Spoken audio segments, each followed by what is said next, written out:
Yo, petite vidéo, je vais vous présenter vite fait les matrices d'application linéaire. Donc en gros, là dans cette vidéo, on va voir comment ça fonctionne ces trucs-là. On va prendre une application linéaire, on va essayer d'écrire sa matrice dans une certaine base. On va voir comment ça marche, à quoi ça sert, qu'est-ce qui se passe derrière et tout. Donc on va essayer de faire ça bien. À tout de suite. Donc on va parler de matrice d'application linéaire. Donc je rappelle un petit truc. F qui va de E dans le grand F linéaire. D'accord. Donc E et F sont des R espaces vectoriels, ok. Alors, en fait, c'est juste des espaces vectoriels, ça pourrait être des C espaces vectoriels. Nous, on va simplifier les choses et on va dire que ce sont des R espaces vectoriels.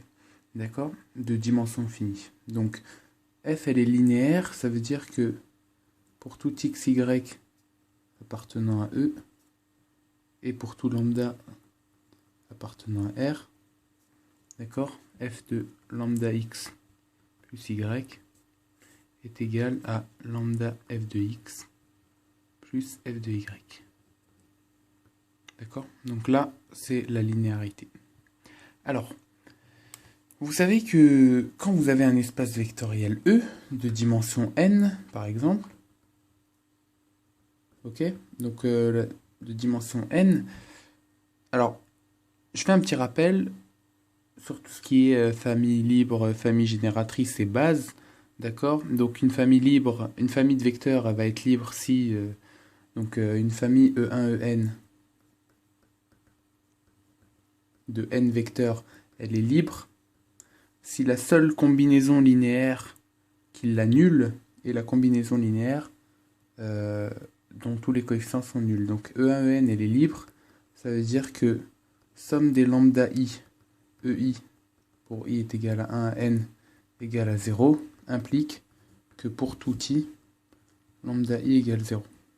D'accord. Où les lambda i sont des scalaires. Donc les lambda i appartiennent à R pour tout i. Donc ça, c'est traduit la liberté de la famille.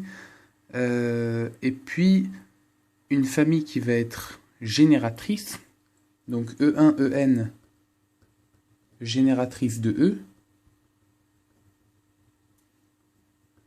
D'accord. Ça veut dire que pour tout x appartenant à E, donc une famille génératrice, c'est une famille qui génère E en fait. Elle va engendrer l'espace. Ça veut dire quoi qu'elle le génère? Ça veut dire que tous les éléments de E, ils peuvent s'écrire comme combinaison linéaire de cette famille. D'accord. On peut décomposer. Donc à chaque fois que vous entendrez famille génératrice, vous pourrez penser à décomposition. Pour tout x appartenant à E, il existe lambda 1, lambda n appartenant à R, tel que x est égal à la somme des lambda i fois EI, pour i est égal à 1 jusqu'à n. D'accord. Donc là, je suis en train d'écrire x comme étant une combinaison linéaire de ma famille de vecteurs, d'accord, avec des scalaires quelconques. Ok. Alors, il y a un théorème très sympathique qui vous dit que quand vous avez une famille génératrice d'un espace, vous pouvez toujours en extraire une base qui va être de cardinal inférieur ou égal à celui de la famille. Donc, soit la famille génératrice c'est déjà une base, ça veut dire que elle est libre, elle est libre, tout simplement. Soit elle n'est pas libre, dans ce cas-là, elle est liée, et il suffit de retirer les vecteurs qui sont combinaisons linéaires des autres pour la rendre libre. D'accord. Et donc une base, ça va être une famille qui va être à chaque fois libre et génératrice. Donc, c'est quoi la dimension d'un espace vectoriel? C'est en fait le cardinal de n'importe quelle base. On prend une base d'un espace vectoriel E, on compte le nombre de vecteurs qu'il contient, et ça s'appellera la dimension de l'espace. Par exemple, R, il est engendré par le vecteur 1, tout seul. R2, il est engendré par les deux vecteurs 1, 0 et 0, 1. Donc ça c'est une base de R2, il y en a deux, donc la dimension de R2 vaut 2. Ça c'est une base de R, donc il n'y en a qu'un seul, donc la dimension de R vaut 1. Je vais prendre un espace un peu plus bizarre. je vais prendre R2 crochet X, l'ensemble des polynômes à coefficient réel de degré au plus 2 à une indéterminée. Donc on peut lui associer la base. Alors ma flèche ici, hein, juste pour les notations, pour les personnes qui pourraient dire « Ah, mais il met des flèches bizarres ». Alors je tiens juste à préciser, il faut vraiment bien suivre ce que je dis en même temps, d'accord. AR2, j'associe entre guillemets, AR2 crochet X, j'associe entre guillemets une certaine base, d'accord. Je suis pas en train de dire que c'est une... Il n'y a pas de correspondance entre des ensembles ici, hein. On n'est pas en train de définir une fonction ni rien, c'est de la notation entre nous, d'accord. Donc on se prend pas la tête, on est en train de dire que ce bail-là, on peut lui donner cette base. Bon bah, R2 crochet X, donc les polynômes de degré au plus 2 sont décomposables comme polynôme constant, polynôme de degré 1 et polynôme de degré 2. Donc il y a 3 vecteurs, donc c'est un espace de dimension 3. Voilà. Donc ça c'était juste un petit rappel sur les dimensions d'un espace vectoriel et qu'est-ce que ça veut dire qu'un espace E, un espace vectoriel E est de dimension n. D'accord. N ici c'est un entier naturel. C'est la notation usuelle. En général on mettra toujours un n pour un naturel. Donc voilà. Alors, j'en reviens à ce que je voulais dire. J'étais en train de parler des matrices, que je voulais parler des matrices d'application linéaire. Donc, je prends mon espace vectoriel E de dimension n, ok. Ça, c'était un rappel. Et je vais dire que B est égal à E1, E2, En est une base de E, d'accord. Donc ça, c'est une base de E. À chaque fois qu'on voudra donner la matrice d'une application linéaire, ce sera toujours dans une certaine base. Il y a une notation, on peut écrire que il s'agit de la matrice dans la base B d'une certaine application F. Et qu'est-ce qu'elle nous donne cette matrice? Donc c'est une grosse matrice. Sur les lignes, en fait, je vais avoir E1, E2, jusqu'à En. Et sur les colonnes, je vais avoir F de E1, F de E2, etc. F de En. Autrement dit, je vais avoir mon application F, d'accord. Et puis, je vais avoir... alors, on va simplifier, je vais prendre un endomorphisme, d'accord. Je vais prendre F égale E. Donc, en gros, il va falloir que je calcule F de E1, F de E2 jusqu'à F de En, d'accord. Et puis, je vais décomposer ce que j'aurais trouvé selon E1, E2, E3. Alors, vu comme ça a l'air bizarre, etc. Le mieux, c'est de faire un petit exemple. Alors, je vais prendre une application linéaire très classique, un endomorphisme super classique, que vous retrouverez souvent parce qu'ils sont très sympathiques et puis on arrive bien à comprendre comment ça fonctionne. Alors, je vais l'appeler phi par exemple. Je vais dire que mon application phi, elle va de R2 crochet X dans R2 crochet X. D'accord? Alors, cette flèche n'a rien à voir avec cette flèche, même si elles ont la même dégaine. Ça, c'est bien ma correspondance ensembliste. Je suis en train de définir une fonction. Et elle me prend un polynôme P de degré au plus 2. Elle m'associe X fois P'. Donc, grand X fois la dérivée de P. D'accord? Alors, on peut vérifier que c'est un endomorphisme, d'accord? Donc, est-ce que c'est linéaire? Oui, parce que la somme sur les polynômes, elle est linéaire, et puis le produit, pareil. Et puis, est-ce que...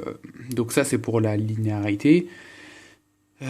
Ensuite, est-ce que ça, c'est bien un élément de R2 crochet X? Oui, si je prends un polynôme de R2 crochet X, je le dérive, son degré tombe, mais quand je multiplie par X, ben, entre guillemets, je rétablis le degré.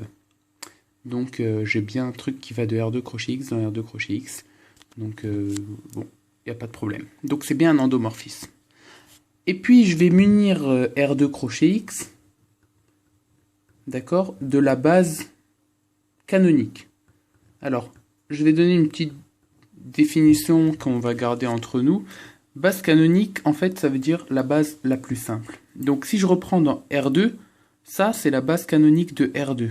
c'est la base la plus simple en fait. Si j'avais pris 3 0 et 0,881, ça aurait été aussi une base de R2, d'accord? Une famille qui va être libre et génératrice. Maintenant, des bases, il en existe une infinité, d'accord?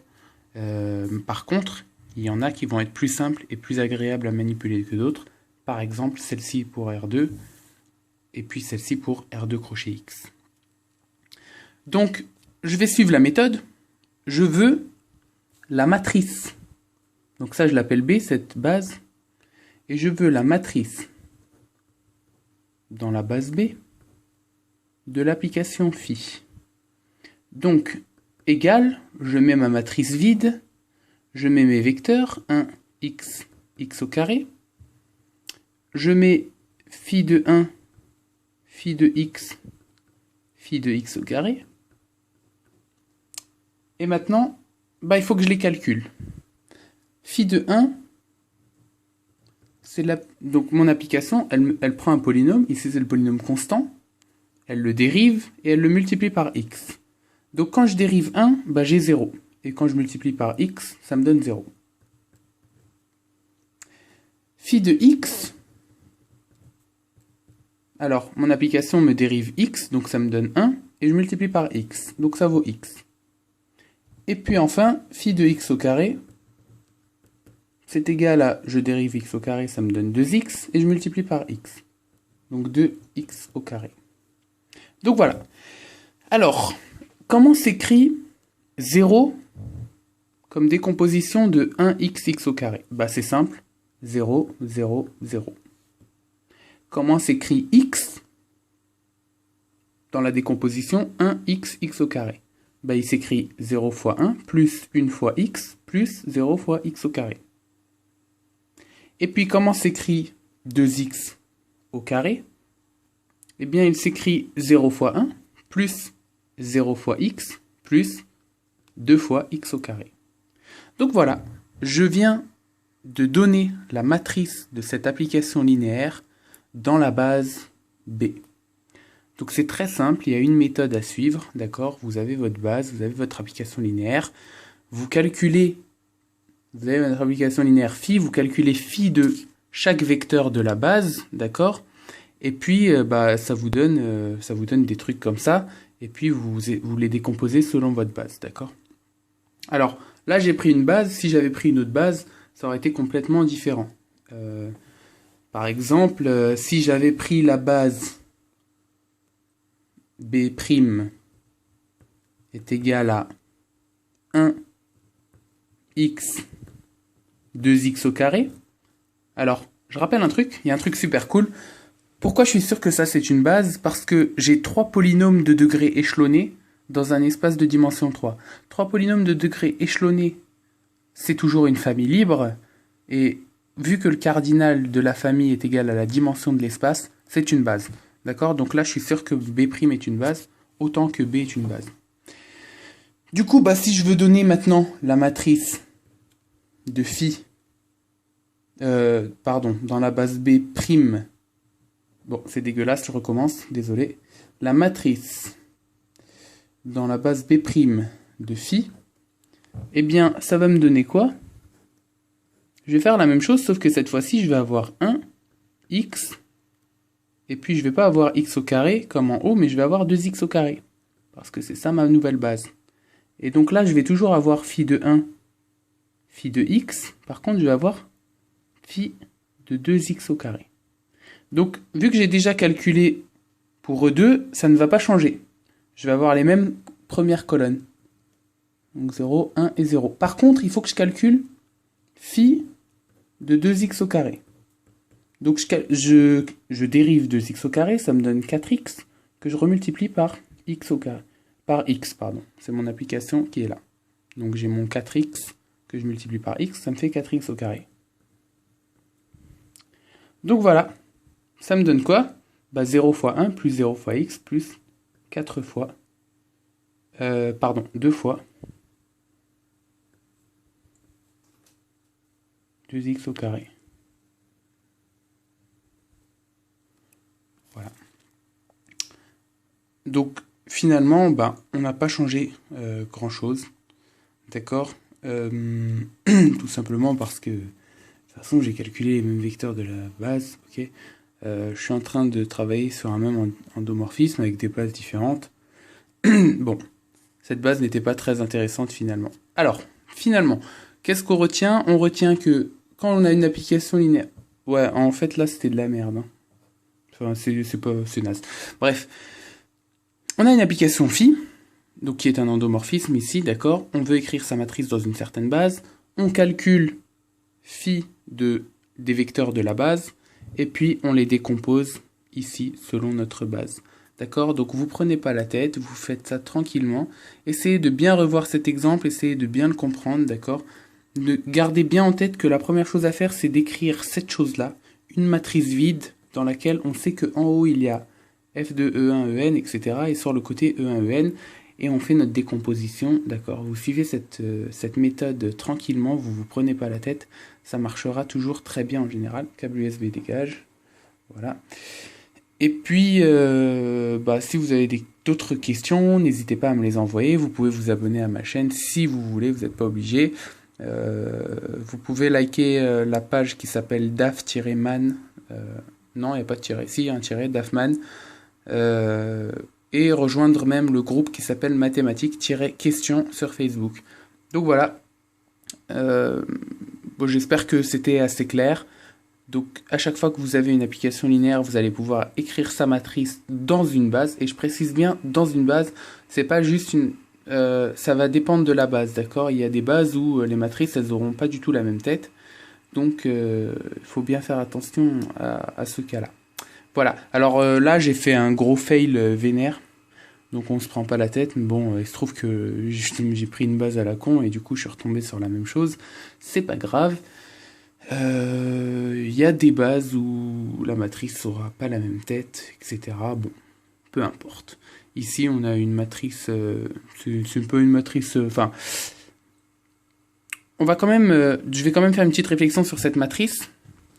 Il y a une colonne de 0, d'accord, ce qui me dit directement, ou même une ligne, comme on veut, ce qui me dit directement que la matrice n'est pas inversible. Vu qu'elle n'est pas inversible, cette matrice, elle représente un endomorphisme. Et on sait que si la matrice d'un endomorphisme, elle est inversible, alors l'endomorphisme, il est bijectif. Donc c'est un automorphisme. Ici, par exemple, je sais que phi n'est pas un automorphisme. C'est juste un endomorphisme, tranquille. Il est tranquille, il fait sa vie, il est dans R de crochet X, tu vois. Voilà. Bon, j'espère que ça vous a bien aidé. Et puis, je vous dis à bientôt. Salut!